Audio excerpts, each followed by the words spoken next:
how to become a dual citizen in the United States.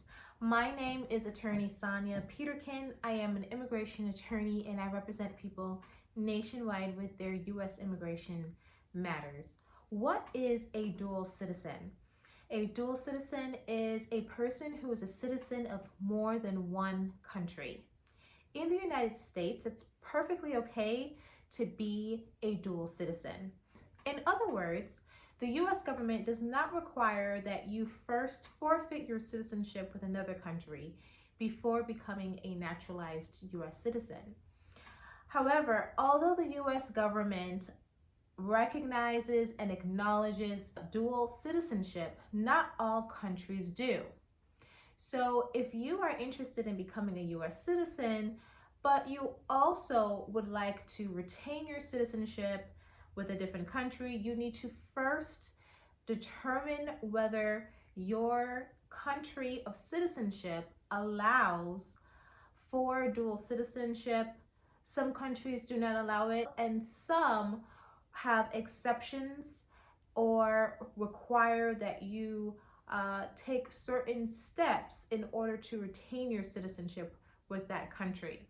So it's really important that if you would like to become a U.S. citizen, but also you want to retain your citizenship with your native country, for example, you first determine what rules apply when it comes to dual citizenship in your native country, and then take whatever steps would be necessary to retain your citizenship through that country before filing your application for naturalization.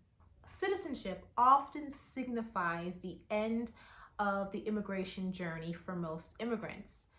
So what it means is that as a U.S. citizen, you no longer have to continue submitting immigration applications in order to maintain your legal status here in the United States. U.S. citizenship is appealing to most immigrants because it is the highest form of immigration status in the United States. You no longer have to continue submitting immigration applications, which can be costly. And there are many other perks that come with becoming a U.S. citizen. Some of the perks that you can enjoy as a U.S. citizen is being able to travel abroad without any restrictions on the number of days that you are allowed outside of the country. So you don't have to worry about how long you stay out of the country. You can even live in another country if you would like after becoming a U.S. citizen without jeopardizing your status as a U.S. citizen. As a U.S. citizen, you are also able to travel with a U.S. passport. You are also able to petition a wider variety of family members to come to the United States to live and work as U.S. permanent residents. As a U.S. citizen, you are not limited to certain jobs because of your immigration status.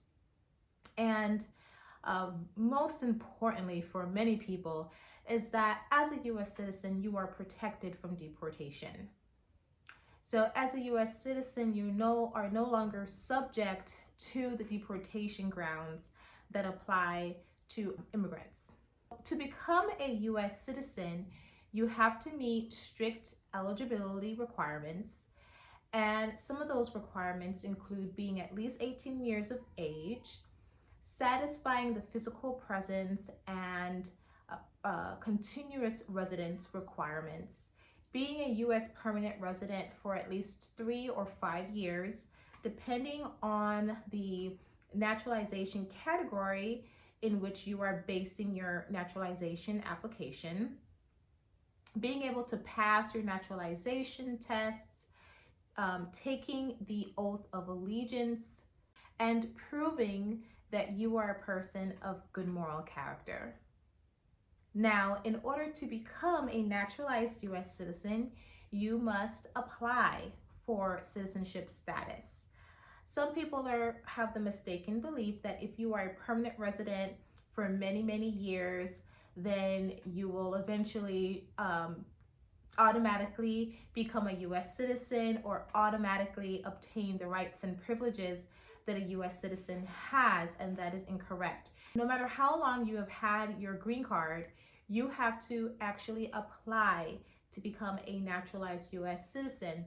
And you will do that by submitting the form N400, which can be found on the USCIS website.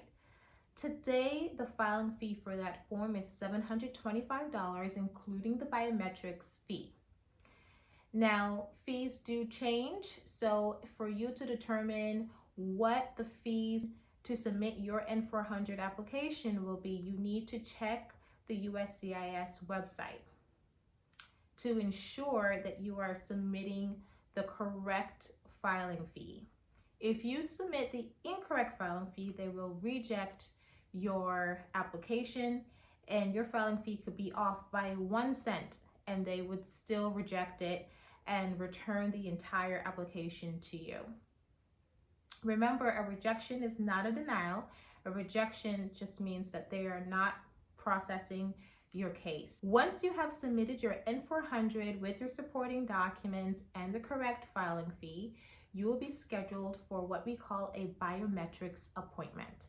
And this appointment is normally scheduled a few weeks after submitting your application. The biometrics appointment will entail you providing fingerprints, a photograph, and signature. The USCIS will use that information to run several background checks. They will also give your name to the FBI to run criminal background checks as well.